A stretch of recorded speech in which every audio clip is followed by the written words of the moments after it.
Is it a dream? Is it a nightmare? No, it's the How to Survive podcast.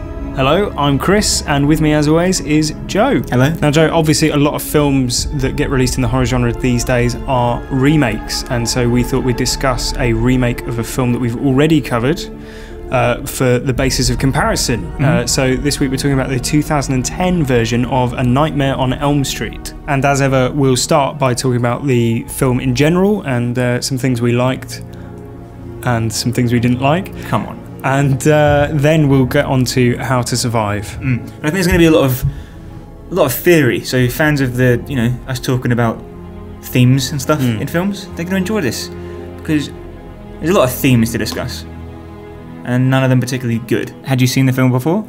I hadn't seen the remake before.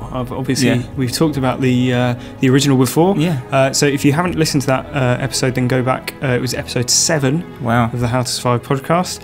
And as ever, we'll be talking about the film's plot overall and the plot of the original. So if you haven't seen either of those films or have only seen one and you want to see the other, if you don't want anything spoiled for you, go watch the films before you listen to the podcast. But otherwise, this is a spoiler zone. I'm going to stop you, actually, and say that I'm not advising anyone to go and watch this movie. Okay. This is the worst film I've ever seen. And I've seen a lot of films. Yeah. And this is the worst one ever. So it's worse than, say, Double Down? Double Down is Room. redeemable because it's funny on the basis that it's so bad, right? Right, okay. Yeah, worse than The Room. Okay. It's because The Room is redeemable on the basis that some of it's quite funny. Okay. This is irredeemable. It's right. Offensively bad. Okay. Well, let's recap the story of the Nightmare on Elm Street 2010 version that you dislike so intensely. Okay? Yeah, sure. So we open in a diner where a unusually large number of acquaintances from the same school happen to be all meeting independently of one another on the same night. That buzzing sound, listener, is my eyes rolling in the back of my head. So in the process of this, we meet Dean and Chris, their boyfriend and girlfriend. Dean is very tired, very, very tired. He hasn't slept at all, Joe. He hasn't slept a wink. And he's been stalked in his dreams by a strange man with knives on his hand. Who could imagine? Yeah. So Chris goes to the toilet, I think, and then comes back to find Dean stood up, holding a knife against his throat. Dean cuts his own throat, dies. Title. And that's how the film opens. We then see Dean's funeral, where basically all of his school, it appears, have turned up. Even, it seems, his girlfriend's ex-boyfriend, who presumably there was some animosity between them. So I'm not sure why they would be. Well, I guess bygones are bygones. Yeah. Death. I didn't like him, but I didn't want him to die. Sort of. Yeah. Fair enough. So at the funeral, Chris sees a photo of her and Dean as children. As childhood friends. So this confuses her, as she thought that she and Dean didn't meet until high school. She herself then starts dreaming of the mysterious figure who we obviously, as the audience, know to be Freddy Krueger, and therefore is scared of going to sleep because she feels like the man is going to get her in her dreams. She invites her ex-boyfriend Jesse over to basically just make her feel a bit better. Spend the night, Yeah. And while Jessie is there, she falls asleep and is murdered in her dream by Freddy Krueger. And obviously, if you haven't seen this film or the original, when you get murdered in your dream, it's represented in real life, and you die in real life. So if Freddy Krueger cuts your throat in the dream, the effects are felt upon your throat in real life, and you die of blood loss. Yeah. And so Jesse is covered in Chris's blood, and he runs to Nancy's house, who we also briefly met at the funeral, and it was sort of implied that she had also been dreaming of this mysterious figure, as had Jesse. So he goes to Nancy's house and says, "It wasn't me who killed Chris. It was the figure in our dreams that we both know we've been seeing." Jesse is soon arrested after that and murdered in his jail cell again in his sleep by Freddy Krueger. Nancy teams up with Quentin, another classmate, and they discover that the entire friendship group all went to the same preschool and knew each other long before high school when they all assumed they had met. What a coincidence. And so they confront their parents with this information, and Nancy's mother says that Freddy Krueger was a gardener at the school who abused the children and then disappeared. No one knows where he Without went. a trace. Yeah. I wonder what happened to him. And so the dreams that they've been experiencing are in fact just repressed memories. This explanation is fine for Quentin, who decides to just accept it and move on. But at a swimming practice, he falls asleep, dreams, and sees that Freddy Krueger was in fact chased down and murdered by a group of parents, including his own father, Alan Smith, who is the head teacher of the school. Is that right? Head teacher? He's a teacher at the school. And we know that because he says, "That's my dad." Yeah. Twice. And so they confront him with this information, and his father says, don't tell anyone, vague threats. But they assume that Freddy Krueger was in fact innocent, and that's why his, ghost is... seeking revenge. Yeah.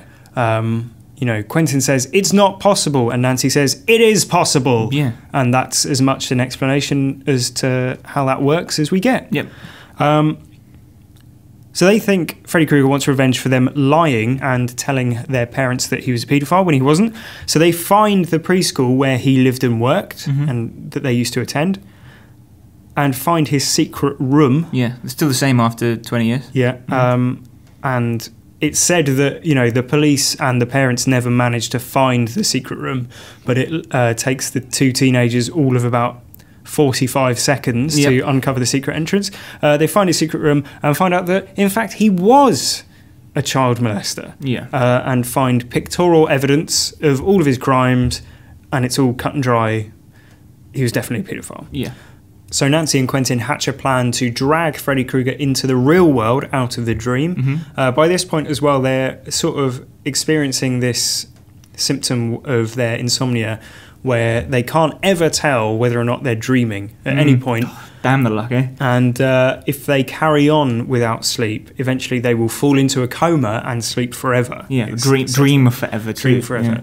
Yeah. So Nancy falls asleep, and the idea is that at an agreed signal she's going to be woken by Quentin, and they're going to drag Freddy into the real world where they can kill him. However, this doesn't go quite to plan because Quentin falls asleep immediately. Yeah. And then before Nancy even. Yeah, then gets chased by Freddy in the dream, wounded, which wounds him in real life, but he's not quite dead. And Nancy, in her dream, finds herself tied to the bed where Freddy is saying he's going to, he'll have forever to toy with her, basically. But Quentin manages to wake her up. They drag Freddy into the real world. There's a fight where Freddy Krueger inexplicably still has superhuman strength, despite the fact that he's in the real world. And then they manage to overpower him, cut off his hand, and slit his throat. They then burn the preschool to the ground, along with Freddy Krueger's body and all of the evidence that he ever did any wrong. Yep. And everything presumably goes back to normal. Nancy gets home with her mother, who's saying, I'll never lie to you again, or whatever it is. Yeah. I lost interest by this point. Yeah. When suddenly Freddy Krueger appears in the mirror behind her mother, stabs her in the back of the head with a clawed hand, coming out of the mirror, drags her into the mirror, and Nancy looks on horrified, and that's how the film ends. And that is the 2010 remake of A Nightmare on Elm Street. So going into this film, I didn't realise Rooney Mara was in it. Yeah. And she's quite a credible actress. She's the only reason I kept watching it, I think. Because she carries this movie. Yeah, I mean, she's really good in things like The Social Network, and then obviously Girl with the Dragon Tattoo. Yeah. She's great. Every small role that I've seen her in, she's been excellent. So basically, I presume after this film, she fired her agent. Well, she's on record saying that during the filming she wanted to quit because it was just so awful. Yeah. It's just despicable. So the 2010 remake is based on Wes Craven's original idea for A Nightmare on Elm Street, which was that Freddy Krueger was a child molester. Sure. there are a number of like sort of minor changes. But the major one is that Freddy Krueger is in fact a child molester rather than a child killer, child murderer. Yeah. And that might not sound immediately like a big difference, but actually it does sort of play into... It colours the rest of the movie in such a way that... Like, so, put it this way. Freddy Krueger, as we know him from the traditional movie, right, is just a boogeyman. And he's a child killer, and that's a bad thing. It's not like anyone's saying, "Oh, good on this child killer." Right? He's not popular. Yeah. It's bad to kill children, right? However, there's something more insidious about sexual violence against children. Yeah. Which doesn't have a place in horror movies. Yeah. And there's something campy and fun about Nightmare on Elm Street because it's just this like playground world where you can do anything, and from a filmmaking perspective, you can make Freddy Krueger's arms expand. Exactly, yeah. But there's something really, really uncomfortable and insidious that just takes all the fun out of it as soon as you start going, oh, he's a paedophile. Yeah. So now I don't like... You kind of root for him in the original, like, oh yeah, he might get them, it'll be fun. Like he's in the original. If you look at it, he's like a slapstick figure. You know, like the bit at the end where Nancy is being chased by him around her house. Yeah. There's like, you know, he goes tumbling over banister rails. He like falls down the stairs. You know, he might as well be like slipping on marbles. Yeah, and, exactly. Like, you know, banana skins. Yeah, exactly. Whereas in this film, they're going for a more serious tone. Yeah. And clearly their intention is to access that serious tone through the prism of paedophilia, basically, isn't it? But the horror of paedophilia. But in the same way as, say, like, horror and comedy don't often blend well. Yeah. Horror in the sense of film genre, like slasher films, and sexual violence, they don't blend well either. No. It's uncomfortable to have them in the same, like, it's possible to have a movie about paedophilia, right? Yeah. The current one is Spotlight, which is up for an Oscar, and that's about the investigation into the priests. Yeah, there's even, you know, there are horror films which deal with issues of paedophilia, like Hard Candy, which is, you know, I guess whether or not you call it a horror film, you know. Yeah, it's got horror elements. Yeah, but that deals with it in a sort of quite sober way, and in a way that it doesn't feel inappropriate when you're watching it, or like not inappropriate outside of the context of the film, pushing boundaries. The discussion of it in the film is sober and somewhat realistic. Yeah. Whereas this one is just offensive. It's just like, oh, wait, so we're taking this character who you know, and there's established rules about him. He's just a child killer. He's a bad guy. And we're making him even worse by making him a paedophile. Yeah, I mean, like we discussed sort of sexual violence against women a lot on the podcast, and how we don't feel it has a place in horror. Right. And how it's usually exploited to just give like the characters some depth or something to sort of survive. But I think, you know, it's fair to say that paedophilia, if used in the same way, is just as bad. Well, obviously. I think you're right in that it changes the tone and the complexion of the film entirely. Yeah. It's like you said when we did Hills Have Eyes. A horror movie is supposed to be scary in the same way as a roller coaster. And you wouldn't enjoy a roller coaster if you were forced to think about paedophilia, would you? A paedophilia themed roller coaster. Yeah, it wouldn't be quite what the maker intended. No. And I don't think that there's no element of the changed tone which justifies the change in tone. Right, do you know what I mean? Like it. I think the change in tone isn't intentional. I think the filmmaker just went, what's worse than killing?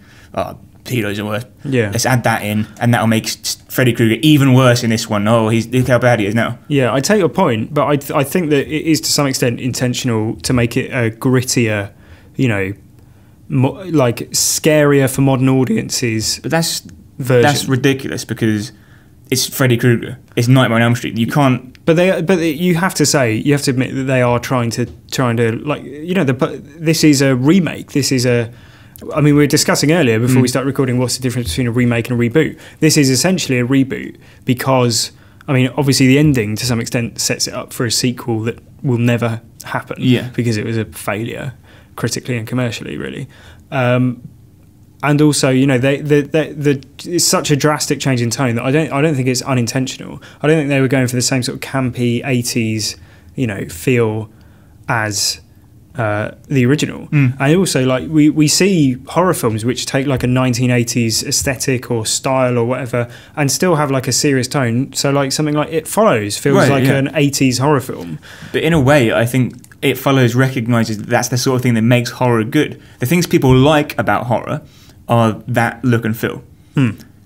People don't like this washed out, colourless void of emotion. Yeah. Like Wes Craven's movies, I mean, next week we're doing Scream 2, and this is a good thing to talk about. Yeah. They're bright, they're colourful, even Nightmare on Elm Street, which is dark in what it talks about, and it's like, there's a murderer on the loose and he's getting your dreams. It's still brightly lit, colourful, it was, the characters are all brash and like charismatic. Yeah.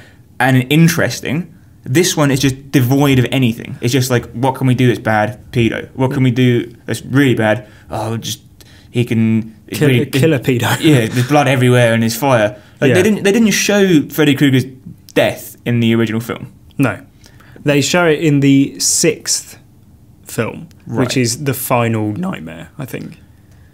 But the less said about that, the better. Yeah, but that's not known. Yeah, exactly. If we're comparing first films, of course, you don't see it, and it's kind of like you don't need to. No, he got burnt to death. What do you need? Showing it, oh no, I feel sorry for him now and this is the point where the film where it's ambiguous whether or not he did it. Yeah, so let's talk about that. So I thought initially when I was watching it that the twist would be that Freddy Krueger was in fact innocent. Yeah. Right? Which is what the characters think as well. They think that the kids, you know, Freddy Krueger's targeting them from beyond the grave because they lied and got him killed, basically. Yeah, right. So he's back as like a vengeful spirit, which I thought that was the direction that they were going in, and I thought that's interesting. That's an interesting take on the character, right? Because Freddy Krueger in the original series is just basically like a spectral figure who, like, the actual explanation for it is that he was a child killer, he got burned alive, and then 2 demons offered him, you know,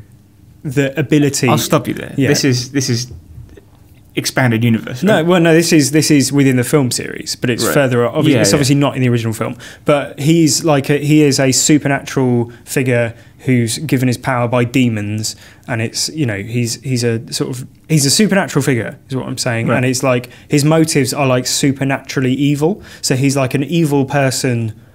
It's like he's always destined to be an evil person. Like he's an evil spirit. He's evil embodied. Okay. Right. He's evil personified. Yeah. Whereas in this, I thought it was going to be like he's evil because he's angry and he wants revenge.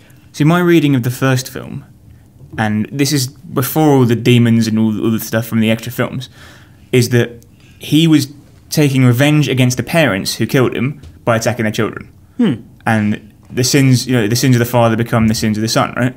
That's the moral of the story here. Yeah. Like you can try and, I mean, if a town comes together collectively to murder someone and keeps it quiet, and therefore they are punished for it, right? Yeah.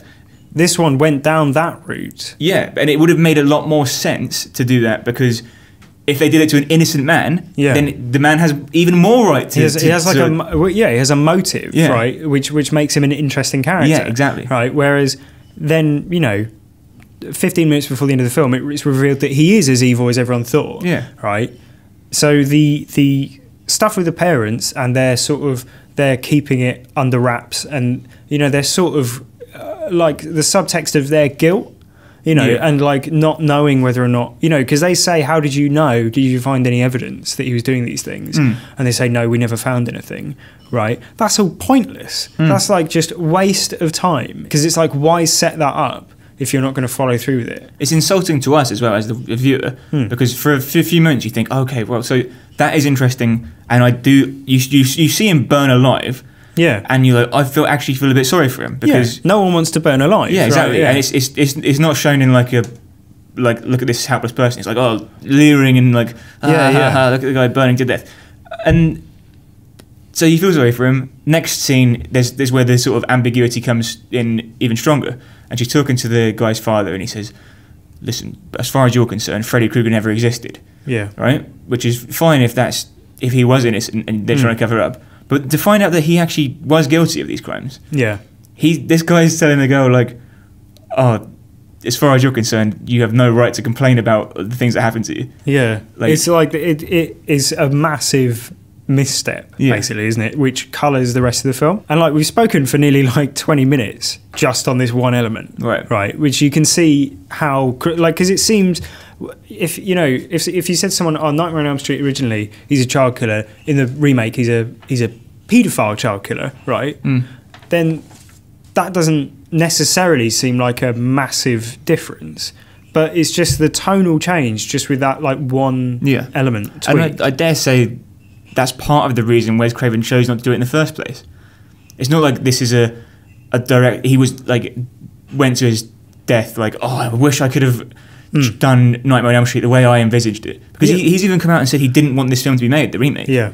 Well, so, it doesn't even matter whether or not he wanted to do it or not, because I think that I think actually it was the studio pressure and things like that made him change it. But I think it resulted in a better film. Yeah. And this is whether also, he meant it or not. You got to bear in mind he made Last House on the Left and The Hills Have Eyes. Yeah. So whether or not he could judge the appropriateness of sexual violence in films, we don't know. But it makes it more enjoyable to think that you don't have to comprehend these things, right? Yeah. I mean, like I think we're in agreement that it makes the character of Freddy Krueger weaker as a result, because he goes from implicitly being a more interesting character, as we've said, to just being the Freddy Krueger that you assumed he was anyway. Yeah, exactly. But with like but worse. Yeah. Yeah.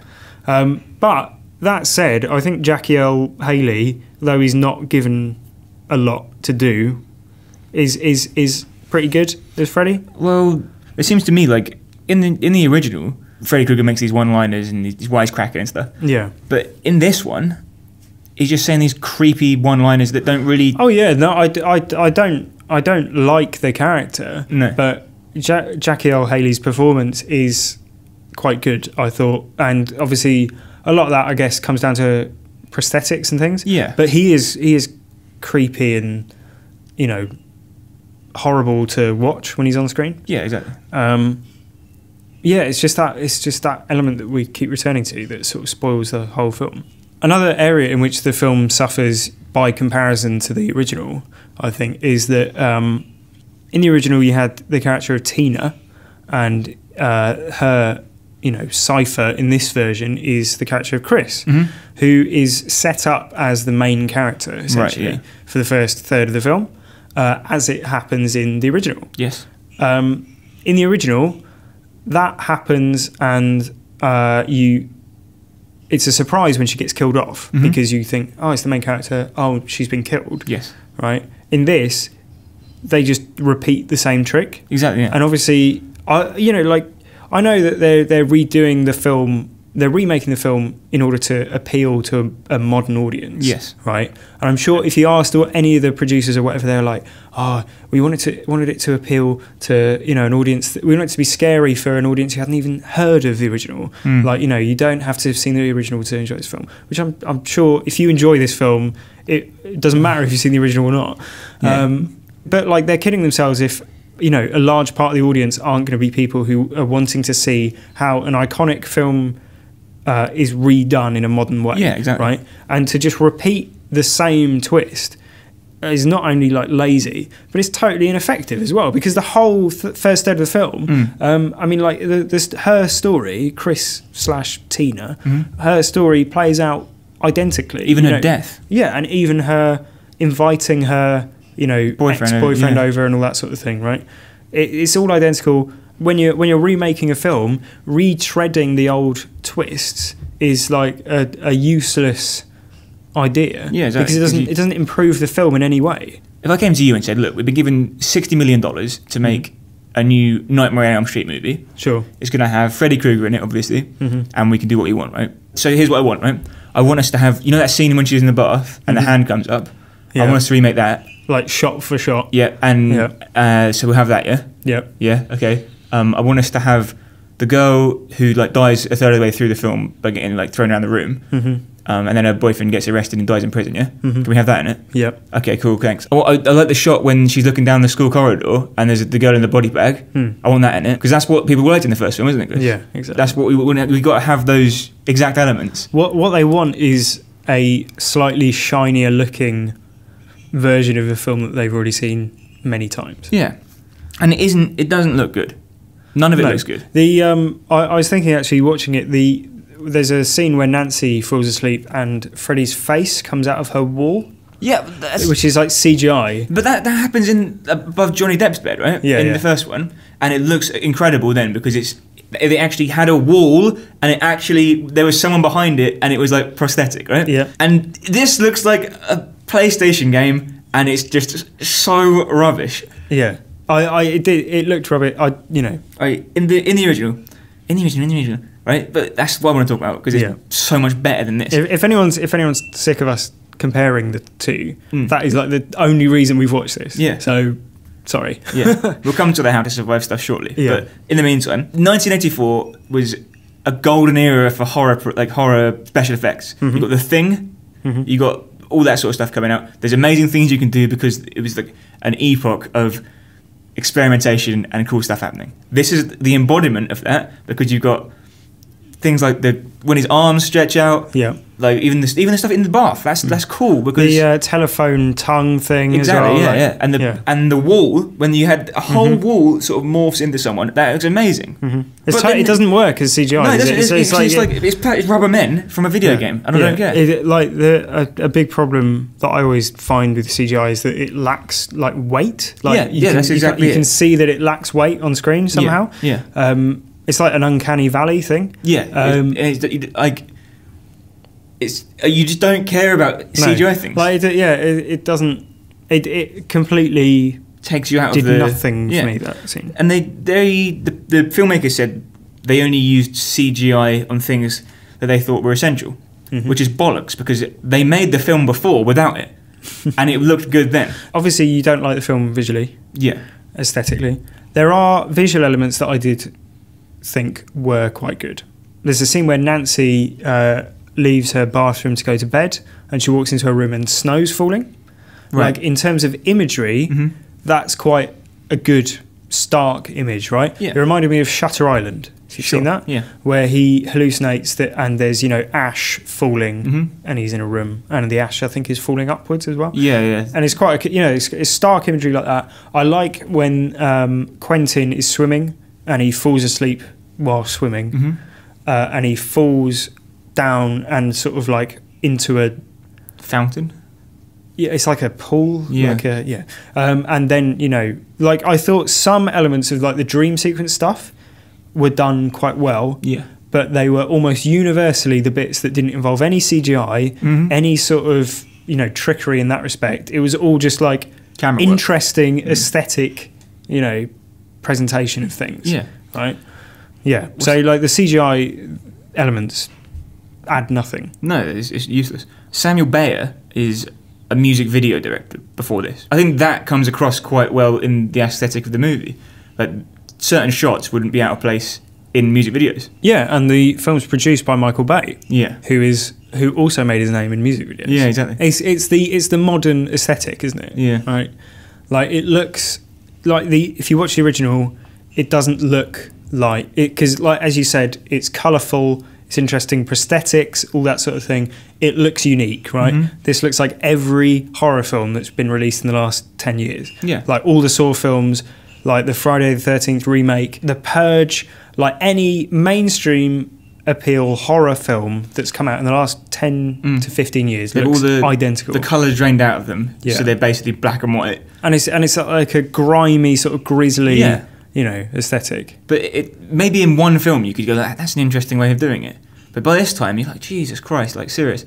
It's just awful to watch. Compare it with Wes Craven's vision of Nightmare on Elm Street, which was bright and beautiful, and it was still creepy because you can do clever lighting. Just change the lighting. You haven't got to drain all the colour out of it in post production. No, I think it's just got an unpleasant look to it, really, hasn't it? So the fact that we mentioned it earlier, when you stay awake too long, you suddenly start dreaming when you're awake. Jeez, like so so stupid. I complained when we watched the original that it wasn't like they didn't play enough with the idea of are they awake, are they asleep, right? Yeah. In this one, it's just they've thought like, oh, we won't try and do anything interesting with that, because all the times they are dreaming, you know they're dreaming because they walk around a library on their own and it's dark. Yeah, or they walk around snow falling. Yeah, or they're suddenly outside. There's no doubt that and that's kind of they did do it a bit in the original, and it was interesting. It's just like, oh, they go in a room and you're like, oh, and then suddenly the walls start melting and you go, right, that's cool. That's a good way of telling me that this is a dream. In this one, either it's obviously a dream or it's obviously the real world, and then suddenly Freddy Krueger's face goes, and you're like, oh, it doesn't make you jump. It's just so they can add jump scares, which is the laziest possible aspect of a horror movie. Yeah. It's like a fart joke in a comedy. Yeah. I mean, on that note, the ending ties into both of those things that you just said, right? Because not only is it a cheap jump scare, as you said, when Freddy appears in the mirror and kills Mrs. Holbrook. There's no context given at any stage during the film to make that understandable or interesting as an ending, right? No. Because, like, what does that ending mean, right? Because it could either mean that Freddy's still alive, and now that he's in the real world, he's somehow able to, they've dragged him into the real world thinking that it's going to get rid of his powers, but it hasn't, and now he exists as a, incorporeal thing. Yeah, who can manipulate the real world. Yeah, right. Or Nancy's been dreaming all along, and at some point in the film, it's transferred to her dreaming, maybe like, when they enter the preschool or anything like that. But in which case, why hasn't he just killed her? Does that make any sense? It's just an ending for the sake of itself. Yeah, like, it's just... it's someone going, oh, you know what would be cool is an ending, like, she's at home and then suddenly in the mirror Freddy appears and he kills her mum. Yeah, well, it's Scream 2, isn't it? The killer will always pop up once more in a horror movie. Yeah, but like it shouldn't happen, like, for the sake of...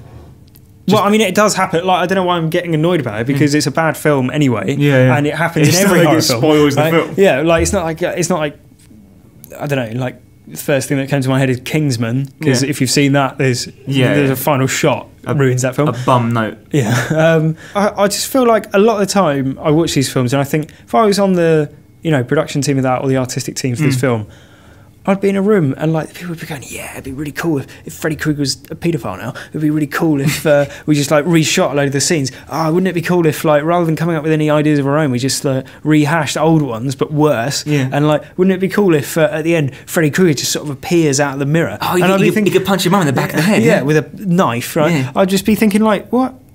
Hang on, we just spent 6 months in a scripting workshop trying to tighten up this script. That doesn't make any sense. Like, we've got this whole stuff. We've got the theories of dreaming while you're awake and all this sort of thing. And all that implies about psychology and brain patterns and everything. Think of what they could do if they were they're walking around. It's daytime and it's like brightly lit, and then suddenly they realize they're dreaming. No, we don't want it brightly lit. We want it dark, really dark all the time. Yeah.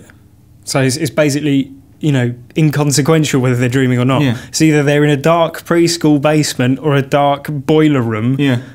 Who cares? Yeah. But the opening scene is when you sort of get introduced in an incredibly clumsy way to all of the main characters. Yeah. Because Nancy's a waitress, Quentin's there as a customer, Jesse's there as a customer, Chris is there, and Dean is there. And it's just like, the scene lasts about 12 minutes, 12 or 13 minutes, and I was just like, what is this? Like, you could have opened the film on the funeral and it would have been more mysterious, like, and interesting, right? Or like, just open it, like, don't show Freddy Krueger in the first 5 minutes of the film. Yeah, exactly. Yeah. There should be some mystery. Yeah, like, how many times do we watch a horror film and go, oh, yeah, it's really good because the monster doesn't even appear until like the last 40 minutes. It's brilliant. Like Bone Tomahawk a couple of weeks ago, we're like, oh, it's just like a normal Western. If you didn't know what the film was about, you'd just be watching a normal Western for an hour and a half and it all kicks off, right? In this, you'd be like, right, cool. Like, what is this film? I wonder what it is. Oh, it's Freddy Krueger. I've seen him all, like, in his full form within the first 5 minutes of the film. Yeah. And like, none of the characters, like, apart from the fact that they're the only customers within this diner, within this like weird character introduction diner, apart from the one other friend of Jesse and Quentin's, who I think has one line going like, "Oh, well done, smooth talker," or whatever, and then like goes, right? Who, by the way, I mean, like he's going to be scarred for life because all of his friends have been murdered like within the space of a week. Like it's the most clumsy, cack-handed, like stupid opening to a film that I've seen in so long. And next week we're going to be talking about Scream, right? In which you do see the monster, the killer, within the first sort of 10 minutes of the film, but the people who are being killed aren't, and the people involved in the opening scene aren't the whole cast of characters for the whole film. Like you're playing a video game and it goes, Chris is played by, like playing Nancy is Rooney Mara, and it's like her like turning to camera, like, oh, it makes me so annoyed. Like, I think another thing about introducing all the characters, I mean, imagine the same thing, right? Imagine they've been sat around a campfire, telling stories, slap each other on the back, and they're mates. Yeah. You like these guys, they're friends, and that you can be their friend. Yeah. These are all unlikable people. Like, I don't care about any of them. Like, one of them is like a slimy little git. He's like, "Oh, hey, baby." It's like, oh God, shut up. And she's Rooney Mara is like nice. Yeah, she's the one. Like, from the very start, you can go, "Oh, this is the one that that you're supposed to like because she's a waitress." Yeah. "Oh, don't you hate spending your whole weekends here, Nancy?" Like, "Oh, I've got to make money." Like, fuck off. It's so annoying. Then like, it follows another film where you don't see, like, the monster makes an appearance as you're introduced to the idea of the monster within the first 5 minutes. Yeah. But it doesn't involve any of the main characters, and you don't have to the characters aren't at a disadvantage of knowledge to you for the whole film, and especially given that it's such an iconic character, right? Right. They could have done something so interesting with introducing him, like teasing him and all that sort of thing. Like, even if you know that he's coming in the film, why show him in the first 10 minutes? In amongst a group of unlikable, like faceless, nameless, cipher characters who you don't care about any of them. Even if they've been cliches, because they're just nothing. Yeah. If it had been like, oh, one of them's a hippie, and one of them's a football star, and one of them's a singer. Like, just having they're nothing. These people are nothing to me.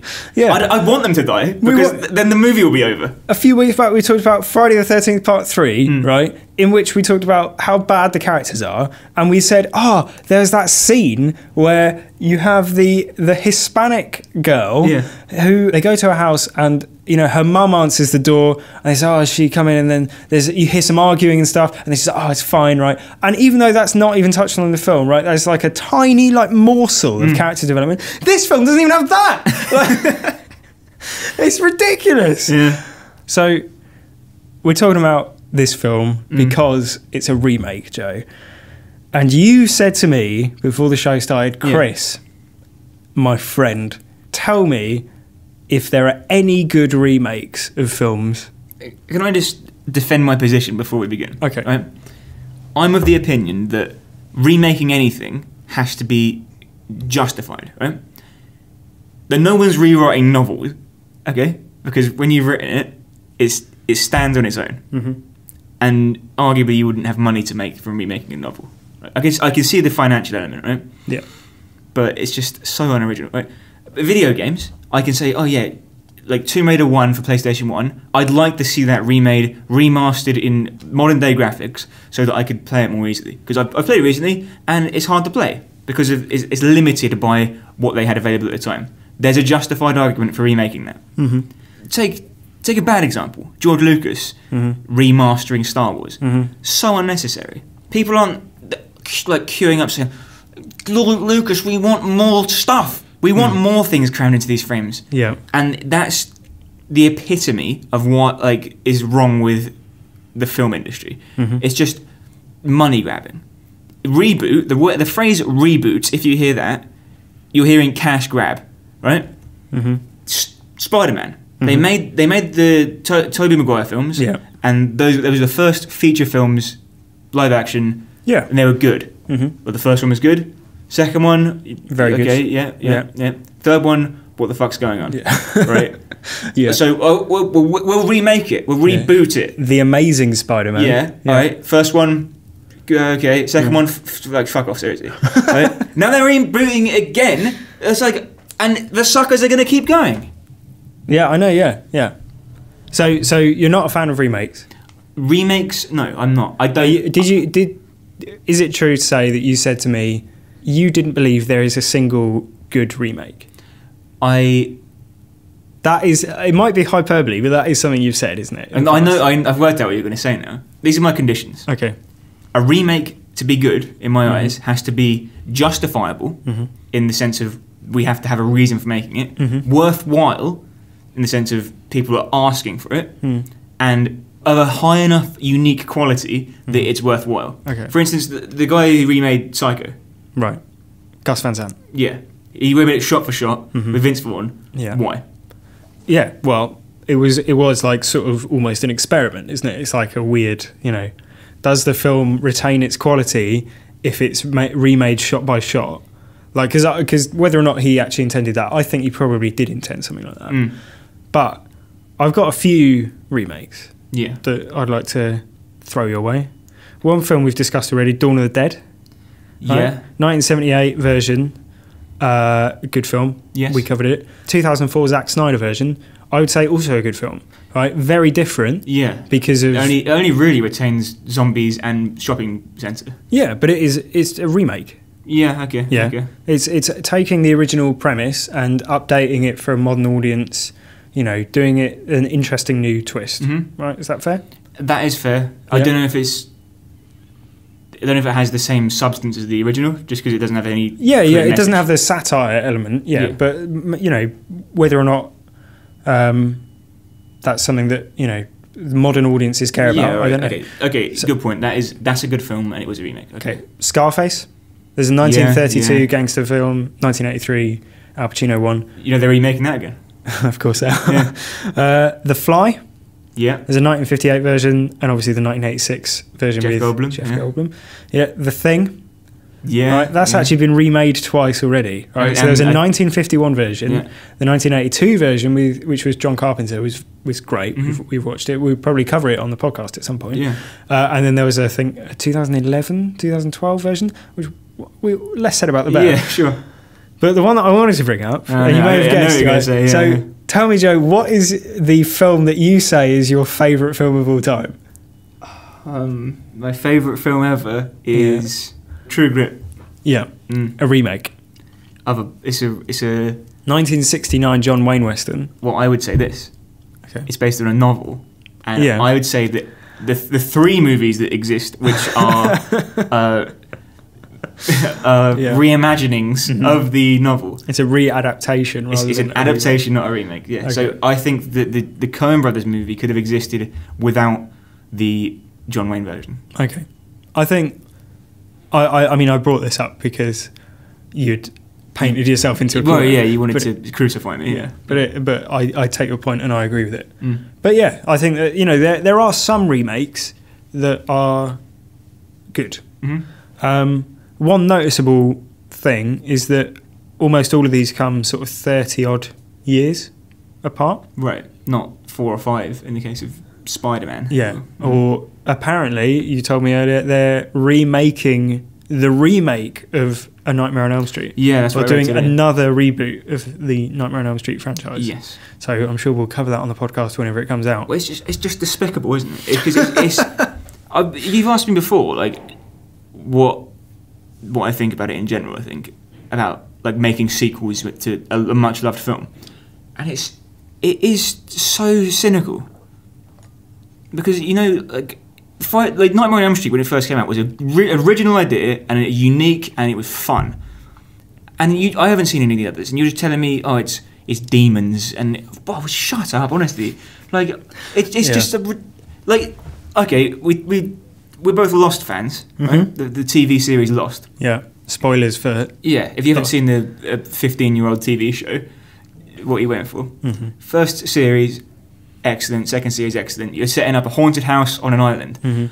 Come season 6, it's, oh, actually, we're all here because of some godlike man who lives on the island and wants to groom us. And you can say it's time travel, and it's not scientific anymore. It's not even realistic. And you can go anywhere you want in the world. You can do any. You know, it just shut up.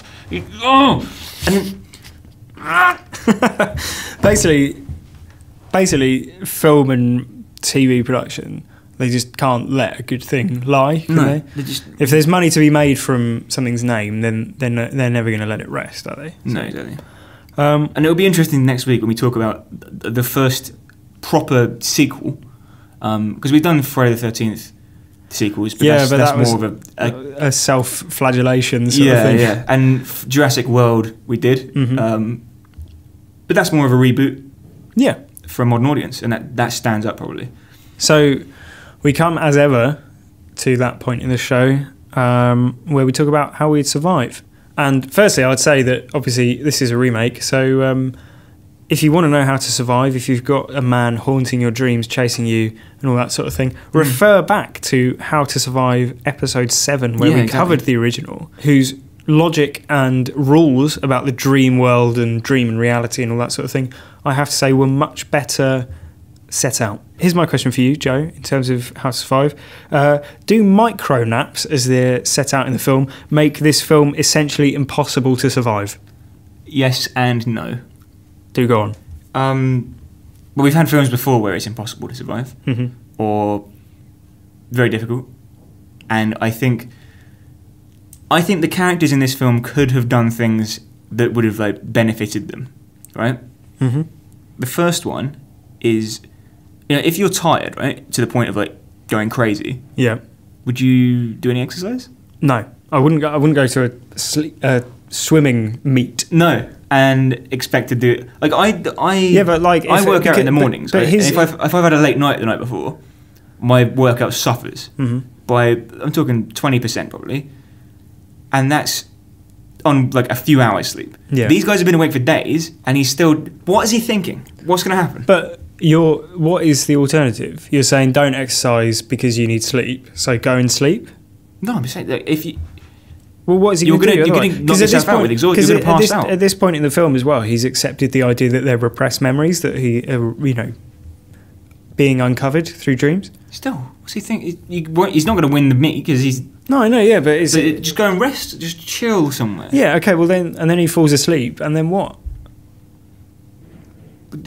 Just walk around. You don't even got to. No, he falls asleep, and then what happens when he falls asleep? He'll die. Exactly. So how is this a method for survival? I'm saying, okay, don't do a high intensity thing like that. Swimming is physically demanding, more so than walking. So just walk. Do something that's going to keep you awake, but don't do something that's going to knock you out. Right. There's a fine line. Okay. Picking up on a thread from episode 7 when we talked about survival, I don't know if you remember, but we discussed the idea of whether or not the dream world was a shared location. Right, and it's established in this that it is. Exactly, because the corpses of the other murdered individuals appear, consistently in the dreams of others, right? So it appears that Freddy's, boiler room lair place, which is where he died, because in the original films, it's where he took the children to kill them, which is why it's a nightmare environment. Yeah. Whereas it's his playground, sort of thing. Yeah. Whereas for these children, it's meaningless. Yeah, it's just a scary place. It's somewhere he was chased to, but it's not scary because it's CGI. So basically, if there's a shared dream world, presumably Freddy doesn't have sole dominion over it. Okay, so we return to the idea that you could gain power over Freddy by lucid dreaming. If you know that you're in a dream, then you're able to control your actions in that dream and control what you can and can't do. And because you're aware you're in a dream and you can use dream logic, so you can say, well, now I'm flying and you're made out of sand or whatever, to defeat Freddy. Sure. So my tip would be lucid dream. Okay, yeah, I have no problem with lucid dreaming. It's hard to do, hard to manage though. hard to ensure because well, it's a life and death scenario. You have to know you're in the dream, don't you? Yeah. And I suppose it doesn't matter if you're awake, because in this one, whether you're awake or not is kind of irrelevant because he can attack you at any point because you could be micro-napping. So as long as you're able to recognise at all times, whether you're awake or asleep. So I guess the micro-napping thing sort of puts pay to any idea that you could lucid dream, because the very definition of the micronap is that you don't know whether or not you're dreaming or not. You're dreaming while awake. Unless you are able to... I'm going to get into this again. Just refer back to episode 7. It's too conceptual. Yeah. So have you got any final survival tips? I do actually. One of the big flaws in survival methods for the 1984 version was the lack of technology, right? But now, 2010, we've got mobile phones, we've got, most importantly, the internet. Okay. Right? So they're doing some research, and specifically the first thing they search online is the effects of sleep deprivation, right? And now, do you remember what website they used, Chris? No. Gigablast. Oh, that's right, yeah. Actually, my flatmate said Gigablast. I was like, well, they just didn't want to pay Google to... Well, yeah, but I'd assume Google would pay to be in the film rather than like you have to pay. I don't know, Joe. I don't think anyone's paying to be in this film. Right, so I did some research. Gigablast is real. Okay. Right? It wasn't a made-up thing. Right. I work in search engines. Yeah. I'm in them all day, Gigablast has 12 billion pages in its search index. Okay. Google has 30 trillion pages. Okay. What I'm getting from that, Chris, is that if you have a search term, a given search term, you're more likely to find a relevant and useful page if you're using Google simply on the basis that there is more available. I would say that their algorithm is probably much stronger as well. Their algorithm is geared towards finding the most relevant result, right? Yeah. And the highest authority, reputation of the website it delivers. Okay. So if you were to search for the effects of sleep deprivation, you're more likely to get something from like the NHS or Mayo Clinic, British Medical Journal, exactly, something like that. Whereas with Gigablast, I don't know what their ranking algorithm's like, but it's more likely, perhaps, that it's going to be a little more vague, a little less useful. Okay. Because they haven't got a dedicated team of thousands of people working to ensure that you get the best results. Okay. Now, I don't work for Google. I'm just saying that it is demonstrably a better search engine. I don't know what you're thinking. Oh, Joe, this is 2010. You're talking about Google from 2016, aren't you? No. The global market share for Google in 2016 is 65%. In 2010, it was 82%. Okay. They've actually lost out to Bing in recent years. Right. There were 231 million internet users in the USA in 2010. 1% of that number used other search engines, other being not Google, Bing, Ask or Yahoo or whatever. Exactly. And of that 1%, there are dozens of other alternatives. Yeah. So I would postulate that there are only maybe a few thousand people who would use Gigablast. Yeah. And it's coincidental that two of them are best friends, isn't it? Maybe it was one started using it on the advice of someone else. Yeah. Yeah. Gigablast. So your advice for survival is what? Use Google. Yeah, if you're researching ways to survive, Google is the suggested search engine of the How to Survive podcast. Yeah, exactly. Okay. Well, maybe they would have found better information and stood more of a chance at survival. Yeah, because does the ending? Do they survive at the end? The ending is ambiguous now, isn't it? Well, yeah, it's a pointless film. Yeah. Like, let's just stop talking now. Thanks for listening. I hope you've enjoyed our sort of angry forthright rant. It was a bit of a rant, wasn't it? Yeah. Not a. I think this is, like I said earlier, the worst film I've ever seen. Okay. And I don't know if it came across that way because I think it probably did. I hate it. Okay. Okay. I want to pose this to the listeners. Is there a good horror remake? Because you've pointed out some good remakes. And well, The Thing is a horror remake. Okay, The fine. Fly. The Fly. That's Dawn of the Dead. Was that Carpenter as well? Yeah. Both Carpenter films. Dawn of the Dead. Dawn of the Dead. Okay, fine. Okay. Is there a good horror remake that we haven't mentioned? Yeah. Okay. That you haven't just heard us say. Sure. And send it over. I'll watch it and I'll tell you whether or not it's good. Categorically. Yeah. And if it is, then I'll give you a tenner. If it's not good, then you give me a tenner. The email address is howtosurviveshow@gmail.com, and that's where you'll find us. Maybe you love the film, just get in touch. Tell us. Tell us what you think. And that email address was used by Mark Tucker, who says, "Hey guys, just a quick message to say that I love the show. You helped make that hour commute to work a bit more bearable. The shows are funny, so that's good to know, and save me reading the Wikipedia on films I don't have time to see." That's what we're here for, a bit of a public service. Yep. He said he's told lots of people to listen to the Home Alone episode. Okay. So it's good to know that, we have a favourite of the fans. Sure. He's recommended that we watch video game adaptations as a genre, vampire movies. We haven't done that yet. That's true. Yeah. Japanese horror. So you can Battle Royale or Ringu. And he adds WWE Studios productions. And I'm a big wrestling fan, so it would be good to see some of my favourite superstars in a horror role. Yeah. His favourite movie is Cube. Okay. So maybe we'll check that out in the next run of films. He says, keep up the good work, and hopefully he'll be emailing again soon with some regular contributions. Right. So thanks for that. If you want to tell us, Mark, or anyone, how you'd survive in next week's episode, Scream 2, or indeed the following two, which are Speed and Crank. Both names of amphetamines, but we are talking about the film on the bus and the film with Jason Statham. Yep. In our non-stop action fortnight. Yep. And in the meantime, if you want to check out our previous episodes or have a look at what's coming next on the schedule, then head over to HowToSurviveShow.com. And lastly, statistically speaking, I know you probably haven't left a review on iTunes. So now is the time to do it. And listen, you're listening to it right now. Just pick up your phone, go search How to Survive, and write a review. 5 stars, please. That's all we ask. 5 stars. Is that? I mean, we've given you an hour of great entertainment. Is it so much to ask for 5 stars? So thanks very much for listening, and we'll see you again next week. Yep. And don't watch this shit film. Dream, dream.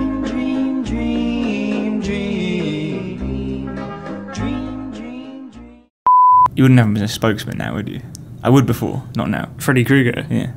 What would he be advertising? Anything, like because he's Calms. Because that would be a good advertising campaign actually, for like a sleep remedy or something. Like if you're having trouble sleeping. You're having trouble sleeping. Yeah. And Freddy Krueger's in it, and then you take it and he goes away. What? That's a cure for bad dreams. Yeah, but the only reason you take that is to avoid seeing him in your dreams, so that it'll be an awful remedy. Yeah. An awful advert for something that keeps you awake. Unless it keeps... No. As in, it helps you sleep. It helps you sleep soundly. So if you're having trouble sleeping, the advert's implying that it's like a Freddy Krueger-esque problem, and by taking their medicine, you're solving it. See what I mean? I see what you mean, but the point is you that... disagree. If you're asleep, he can get you. It's a poor remedy for Freddy Krueger. A good remedy for insomnia, poor remedy for Freddy Krueger. Wow.